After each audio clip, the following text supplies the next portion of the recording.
नमस्कार, आप देख रहे हैं न्यूज एट 5। मैं हूं स्वाति रायना। सबसे बड़ी खबर विजय माल्या से जुड़ी हुई आ रही है, जिन पर बैंकों का कर्ज लौटाने का दबाव बढ़ता जा रहा है। माल्या ने भारत वापस लौटने से साफ इनकार कर दिया है। माल्या ने सुप्रीम कोर्ट में कहा कि अगर वो भारत लौटे तो उन्हें तिहाड़ जेल में डाल दिया जाएगा। माल्या ने कहा कि उनकी निजी स्वतंत्रता खतरे में है। माल्या ने साथ कहा कि बैंक उनके साथ सेटलमेंट करने को ही तैयार नहीं और उन्हें गिरफ्तार करना चाहते हैं।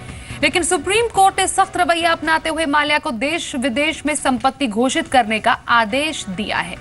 माल्या की पत्नी और बच्चों की संपत्ति की भी घोषणा उन्हें करनी होगी। इसके अलावा कोर्ट ने डेट रिकवरी ट्राइब्यूनल को 2 महीने के अंदर बैंकों को मिलने वाली रकम पर 2 महीने के अंदर फैसला लेने का आदेश दिया है।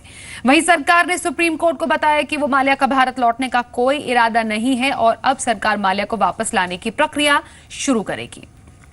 मेरे सहयोगी असीम मनचंदा जुड़ गए इस पूरी खबर पर और जानकारी के लिए। असीम, माल्या वापस नहीं आना चाहते, उन्हें डर है कि उन्हें जेल भेज दिया जाएगा क्योंकि सेटलमेंट ऑफर बैंक उनका स्वीकार नहीं कर रहे। सरकार कह रही है कि किसी भी कीमत में उन्हें वापस लाया जाएगा। वहीं सुप्रीम कोर्ट ने सख्त रवैया अपनाया है। तालमेल लेकिन आखिरकार इस पूरे मामले में माल्या और सरकार के बीच में बनता नजर नहीं आ रहा। आखिरकार कैसे रिकवर किए जाएंगे ये रिकवरी के पैसे?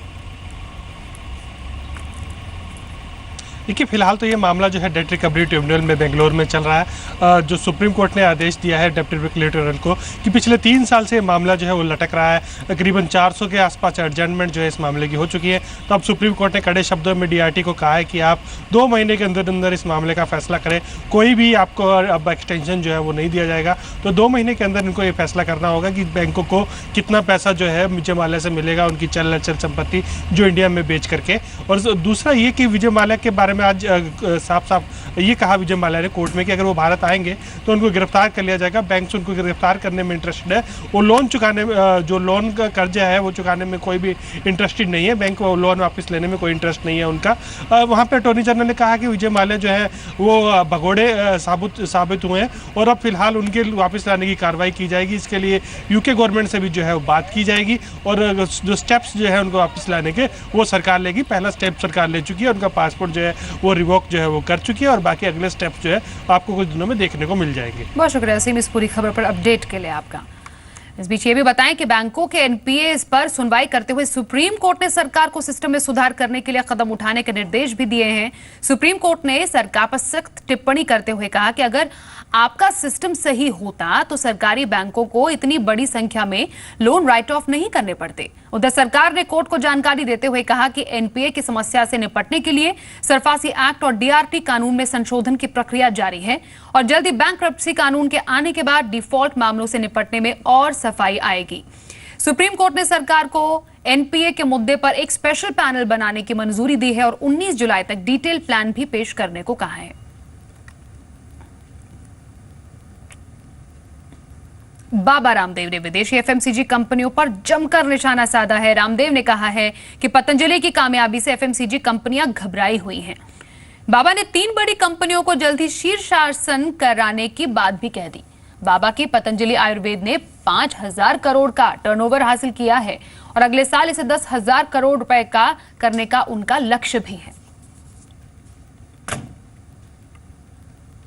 मैंने 1 वर्ष में नेस्ले उसका पंछी उड़ जाएगा। कुछ ही समय में पतंजलि का ये दंत कांति कोलगेट को शीर्षासन करवाएगा। कोलगेट का गेट बंद होने वाला है और पीएनजी का जो है पेंटिन भी, उसकी भी पेंट खराब होने वाली है। ये 3 कंपनियों का तो शीर्षासन बहुत जल्दी हो जाएगा। यूनिलीवर का लीवर बैठने में 1 साल का समय लगेगा। अगले साल तक पतंजलि का कारोबार 10,000 करोड़ रुपए के पार हो जाएगा, यही कह रहे हैं बाबा रामदेव। और साथ ही उनके मुताबिक पतंजलि का कारोबार 5,000 करोड़ के पार तो पहुंच ही चुका है। साथ ही कंपनी डेयरी कारोबार में उतरने की योजना बना रही है। कंपनी दूध, दही, पनीर भी बेचेगी। साथ ही कंपनी की योजना ऑनलाइन कारोबार में भी उतरने की है।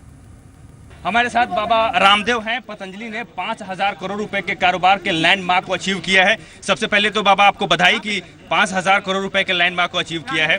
क्या स्ट्रैटेजी है और इसको इस पूरे प्रोसेस में कितनी मेहनत करनी पड़ी और आगे की स्ट्रैटेजी क्या होगी? देखिए, 20 साल पहले हमने अभियान शुरू किया था। 4 सालों में 100% की ग्रोथ से पतंजलि आगे बढ़ रहा है। इस साल 150% की ग्रोथ है, अगले साल भी 100 से 150 के बीच में ग्रोथ होगी कम से कम। एक ही हमारा सिद्धांत है, साधन, साध्य, सिद्धांत और सेवा की सुचिता, और उसको के साथ हमने कोई कंप्रोमाइज़ नहीं किया। हमने वर्ल्ड क्लास क्वालिटी के प्रोडक्ट लो प्राइस पर प्योरिटी और चैरिटी की भावना के साथ उपलब्ध कराए, और आज करोड़ों लोगों ने पतंजलि पर ट्रस्ट किया। तो करोड़ों देशवासी हमारी ताकत है, नहीं तो कहाँ तो 25-2.5 हजार करोड़ का विज्ञापन करती है यूनिलीवर जैसी कंपनियां यहाँ बाबा। लेकिन जो बड़ी मल्टीनेशनल कंपनीज है एफएमसीजी सेक्टर में, वो आपकी स्ट्रैटेजी से काफ़ी परेशान नजर आ रही हैं और परफॉर्मेंस भी दिखा रहा है। 10,000 करोड़ रुपए के आंकड़ों को छूने की बात आपने की है, वो कैसे अचीव होगा? कि अगले साल हो जाएगा, 10,000 से ज़्यादा ही होगा। मैंने कहा उससे ज़्यादा बोलूँगा तो लोगों को अकल्पनीय, अविश्वसनीय लगेगा, लेकिन ये सारे काम होंगे क्योंकि हम एक बड़े ध्येय के साथ आगे बढ़ रहे हैं। और उसमें मैंने कहा प्योरिटी है, चैरिटी है, पैट्रियोटिज्म है, और हम अग्रेसिवली काम करते हैं, कोई काम को ढुलमन नहीं करते हैं, जो करते हैं पूरी ताकत लगा के ताल ठोक के करते हैं। दूध से बने प्रोडक्ट पे फोकस कर रहे हैं, दूध संवर्धन के लिए आप यूनिट लगा रहे हैं, तो उसमें क्या आपकी स्ट्रैटेजी ये भी है बाबा कि पतंजलि आने वाले टाइम में पैक्ड जो दही है या दूध है उसको उस सेगमेंट पे भी आने वाला? बहुत जल्दी पतंजलि डेयरी में दिखाई देगा आपको। अच्छा। जो है मिल्क पाउडर तो हमने लॉन्च कर ही दिया है, बहुत जल्दी दही भी मिलेगा, दूध भी मिलेगा, चीज भी मिलेगी, पनीर भी मिलेगी। एक ऑनलाइन आखिरी सवाल है ऑनलाइन कारोबार को लेकर। ऑनलाइन, क्योंकि अब कंपनियां जो हैं ऑनलाइन सेगमेंट में काफी मजबूती से आ रही हैं, आने वाला टाइम ई कॉमर्स का है, तो ऐसे में पतंजलि का क्या स्ट्रैटेजी होगी आने वाले टाइम में? आने वाले समय में हम ई कॉमर्स को लेकर के, ऑनलाइन सेल को लेकर के और एक्सपोर्ट को लेकर के भी बहुत बड़ा काम करने वाले हैं, और ये इसका होमवर्क पूरा तैयार हो गया, शुरू हो जाएगा। तो क्या एक्सपोर्ट में भी आप जाने वाले? एक्सपोर्ट में बहुत बड़ा प्लान है। अब ये भी बताएं आपको कि पतंजलि की कामयाबी के बाद कंपनी आईपीओ भी ला सकती है। जी बिजनेस एक्सक्लूसिव बातचीत में रामदेव ने इसके संकेत भी दे दिए। क्या आने वाले वक्त में बाबा रामदेव की पतंजलि आयुर्वेदा स्टॉक मार्केट में भी लिस्ट होने जा रही है बाबा रामदेव? ये गौरव भाई बहुत खतरनाक प्रश्न है, ये बड़ा चुनौती भरा प्रश्न है। अभी इस बारे में मैं मौन हूँ, अभी इसके ऊपर विचार करेंगे क्या करना चाहिए क्या नहीं करना चाहिए। हमने अपना मकसद नहीं बाबा, क्योंकि आज आपको जवाब देना होगा। हमारे व्यूअर्स लगातार कई बार हमसे भी ये सवाल पूछ लिया जाता है इनडायरेक्टली कि भाई पतंजलि की लिस्टिंग के क्या प्लान है, तो आज आपको हमारे व्यूअर्स को जवाब देना पड़ेगा। नहीं, आपके व्यूअर्स को हम जल्दी आपके साथ स्पेशल शो करेंगे, इसके ऊपर पूरा प्लान करना पड़ेगा। ये छोटा निर्णय नहीं है ना, this is a big decision. यानी माने कि आने वाले 1-2 फाइनेंशियल ईयर में पतंजलि लिस्ट होने वाली है। ये बहुत बड़ा पॉलिसी मैटर है, मैंने कहा ना, अभी इसमें कुछ भी बोलना है बहुत बड़ा बखेड़ा। सीधा जवाब हाँ या ना?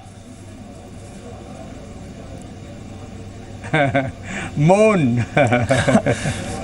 तो इसका मतलब आपका ये मौन स्टैंड बहुत कुछ कहता है, आपका साइलेंट स्टैंड बहुत कुछ कहता है बाबा। और उम्मीद करते हैं जिस तरह की हंसी आपके चेहरे पर है, जो मतलब हम निकाल रहे हो वही मतलब आपका भी हो। चलिए आगे बढ़ते हैं। अब महाराष्ट्र सरकार ने दाल कीमतों पर काबू करने के लिए कदम उठाने शुरू कर दिए हैं। महाराष्ट्र सरकार ने दाल कीमतों पर नियंत्रण का कानून बनाया है। इस कानून को राज्य सरकार की कैबिनेट ने औपचारिक मंजूरी भी दे दी है। कानून बनने के बाद महाराष्ट्र दाल कीमतों की सीमा तय करने वाला पहला राज्य बन जाएगा। कानून के मुताबिक उत्पादन, ट्रांसपोर्ट, कमीशन जोड़कर ही दाल की कीमत तय होगी और नियम तोड़ने पर 3 महीने की जेल और जुर्माना भी देना होगा। तो दाल कीमतों पर कानून बनाने का ये बड़ा कदम महाराष्ट्र सरकार की तरफ से सामने आया। अनुराग मेरे सहयोगी मेरे साथ जुड़ गए हैं। अनुराग, ये कानून कैसे काम करेगा और इससे क्या फायदा होगा?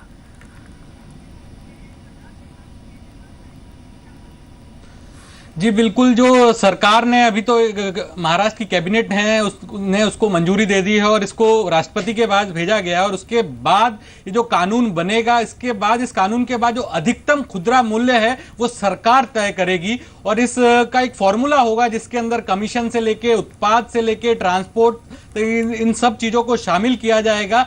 और जिस तरह से पिछले कुछ महीनों के अंदर दाल की कीमतें बढ़ी है, तो उसी को देखते हुए महाराष्ट्र की सरकार ने एक बड़ा फैसला लिया है। कैबिनेट ने इसको औपचारिक मंजूरी दी है और मैं आपको बताना चाहूंगा देश का पहला राज्य होगा महाराष्ट्र जो कि दाल की कीमतों पर नियंत्रण के लिए वो एक कानून बना रहा है और कैबिनेट ने इसको मंजूरी दी है। और इसका जो फॉर्मूला है, अभी तक सरकार ने यह फॉर्मूला तो नहीं बताया है, लेकिन इस फॉर्मूले के बाद यह सरकार के हाथ में होगा कि जो दालों का अधिकतम प्राइस है वो तय करे। तो जिस तरह से पूरी कालाबाजारी होती थी और जो रातों प्राइजेस बढ़ जाते थे एक हफ्ते के अंदर 20% से लेकर 50% तक, तो इस कानून के आने के बाद उस पर लगाम लगाएगा, क्योंकि इसके अंदर कुछ ये भी प्रावधान है कि अगर कोई उसको उल्लंघन करता है तो उन्हें 3 महीने से लेकर 1 साल तक की सजा भी हो सकती है और एक भारी जुर्माना भी लगाया जा सकता है। बहुत शुक्रिया अनुराग इस पूरी खबर पर हमें डिटेल्स बताने के लिए। और महाराष्ट्र पहला राज्य इसके साथ बन जाएगा जिसमें दाल की कीमतों पर कानून बनाया जाएगा और कालाबाजारी जमाखोरी रोकने के लिए बहुत बड़ा कदम सरकार की तरफ से। चलिए अब शेयर मार्केट की बात कर लेते हैं। आज भारतीय बाजार जोरदार तेजी के साथ बंद हुए। हालांकि शुरुआती कारोबार में बाजार में सुस्त कारोबार जरूर देखने को मिला, लेकिन S&P और मूडीज के अधिकारियों के वित्त मंत्री अरुण जेटली से मुलाकात की खबरों के चलते बाजार में जोरदार तेजी जरूर देखने को मिली और 1 जनवरी 2016 के बाद निफ्टी 7,950 के ऊपर बंद होने में कामयाब रहा। आज सेंसेक्स 328 अंक और निफ्टी 108 अंक की बढ़त के साथ बंद हुए। मेटल, रियल्टी, बैंक, ऑटो और टेक शेयरों में सबसे ज्यादा खरीदारी देखने को मिली। आज के कारोबार में BSE पर सभी सेक्टर इंडेक्स हरे निशान में बंद हुए। मॉनसून की आशा है वो बाजार में बहुत महत्वपूर्ण है अभी, क्योंकि 2 लगातार खराब मॉनसून के बाद आशा है कि बहुत अच्छी मॉनसून होने वाली है। तो बाजार इसी कारण 500-1000 पॉइंट लास्ट जो बढ़ा है, शायद उसी की उत्साह में बढ़ा है। तो अगर मॉनसून अच्छी रहेगी तो तेजी बरकरार रहेगी, लेकिन मॉनसून खराब आ गई तो वापस करेक्शन शुरू हो जाएगा बाजार में। Slow earnings growth over the past 2.5 years, and I think now it's poised to slowly improve. Most of the companies have benefited from lower raw material prices. Some have used that to expand the markets, but in general on the margin we are finding demand to be reasonably good. And now if the monsoons happen to be good, then the rural India will get an additional fillip. But even if without looking at the monsoons, if you look at what's happening in terms of the budgetary allocations to rural India, I think there is a lot of hope that things will slowly revive in rural India. Maruti Suzuki के जनवरी-मार्च तिमाही के नतीजे सामने आए जिसमें मुनाफा 12% गिरा है। हालांकि कंपनी की बिक्री में 12.5% का उछाल आया है। सालाना आधार पर कंपनी की अन्य आय भी 320 करोड़ रुपए से गिरकर 121 करोड़ रुपए रह गई है। कंपनी का कहना है कि एडवर्टाइजिंग खर्चों में बढ़ोतरी और विरोध प्रदर्शन की वजह से मुनाफे पर असर पड़ा है। कंपनी के बोर्ड ऑफ डायरेक्टर्स ने 35 रुपए प्रति शेयर डिविडेंड का भी प्रस्ताव दिया है। मारुति सुजुकी के चेयरमैन आरसी भार्गव का कहना है कि दिल्ली एनसीआर में 2000 सीसी से ज्यादा डीजल गाड़ियों पर बैन से कंपनी के डीजल कार पोर्टफोलियो पर खास असर नहीं पड़ा। भार्गव के मुताबिक यूरो 6 मानकों को अपनाने के लिए कंपनी के सामने निवेश कोई समस्या नहीं है और उनसे खास बातचीत की हमारे सहयोगी समीर दीक्षित ने। फिलहाल जिस तरीके के डिसीजंस ऑटो सेक्टर पे पॉल्यूशन के आड़ में लिए जा रहे हैं या पॉल्यूशन के चलते लिए जा रहे हों, चाहे ऑड इवन का फैसला हो, सेस हो, डीजल कार्स को टारगेट करना हो, आप किस तरीके से एनालाइज करते हैं इसको? ये क्या ये सॉफ्ट टारगेट है या वाकई में सही दिशा में कदम उठाया जा रहा है, और किस आपको लगता है क्या ये जायज़ है?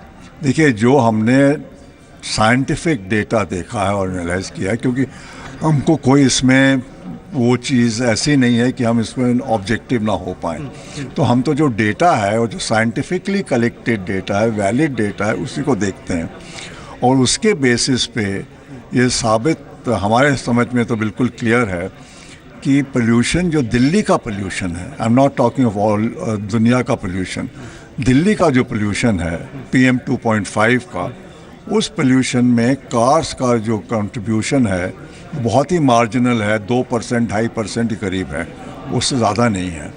तो उसको अटैक करना और 97% को छोड़ देना हमारी समझ में कुछ ख़ास लॉजिकल नहीं है। और लॉजिकल के अलावा हम लोग सब चाहते हैं कि जो यहाँ पर हम रोज़ हवा को ब्रीथ करते हैं और हमारे चिल्ड्रन ब्रीथ करते हैं, बच्चे ब्रीथ करते हैं, that should be clean. But unfortunately हमको लगता नहीं कि जो कदम उठाए जा रहे हैं, और ख़ास तौर से गाड़ी कम करके, ये हमको बताया जाता है कि गाड़ी अगर सड़क पे कम हो जाएंगी तो पोल्यूशन कम हो जाएगा और हेल्थ अच्छी हो जाएगी। Unfortunately I can't believe that. Sir एक आखिरी सवाल, जो डीजल कार को लेकर आपको लगता है इन्वेस्टमेंट होगा या किया जा सकता है, उसे क्या कॉस्ट एस्केलेशन, कितनी गाड़ियों की कीमत में इजाफा आपको नज़र आता है? BS6 का जो होगा उसमें डीजल कार्स में करीब 1 लाख रुपए के आसपास का इजाफा हो जाएगा। पेट्रोल कार्स में तो कम होगा, 10-12 हज़ार होगा, कितना ऐसा कुछ होगा, ख़ास नहीं।